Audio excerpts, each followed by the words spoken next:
Hello all, day 6 of day in my life as an artist. நேற்று வீடியோவில் கேன்வாவில் design பண்ணதை பார்த்தோம்ல, இன்றைக்கி நான் அதை ஸ்டிச் பண்ணதை தான் பார்க்க போகிறோம்.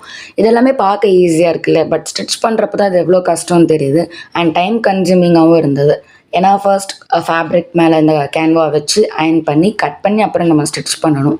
அன்றைக்கி 2 டிசைன் தான் பண்ண முடிஞ்சுது, அதுக்கு மேலே பண்ண முடியல. இந்த டிசைனை தான் மைனூட்டாக ஒரு மிஸ்டேக் பண்ணியிருந்தேன். ஓகே, நம்ம நெக்ஸ்ட் டே அதை இம்ப்ரூவ் பண்ணிக்கலாம். என்னை நானே மோட்டிவேட் பண்ணி வீட்டுக்கு வந்துட்டேன். தென் ஈவினிங் ஷாப்பிங்காக வெளில போயிருந்தேன், டெய்லரிங் நீட்ஸ்க்காக தான். பட் அந்த கடையில் யான்லாமும் இருந்தது. அது எதுவுமே 100% காட்டன் இல்லை, எல்லாமே அக்ரிலிக் தான். அதனால் அதை பர்ச்சேஸ் பண்ணலை. 3 sets ஆஃப் ஸ்கேல் வாங்கினேன், பென்சில் அண்ட் இந்த ஹேங்கிங்ஸ் க்ரோஷேக்காக வாங்கியிருந்தேன். அன்றைக்கி க்ரோஷேயில் இன்னொரு மல்லிப்பூ ஸ்டார்ட் பண்ணேன். 12 inches அதை முடிச்சுட்டு அகைன் இன்னொரு மல்லிப்பூ ஸ்டார்ட் பண்ணேன். அதை ரெட் கலர் யான் வரைக்கும் தான் பண்ணேன், அதுக்கு மேலே பண்ணலை. Okay, that's it for today. Bye, see you in the next one.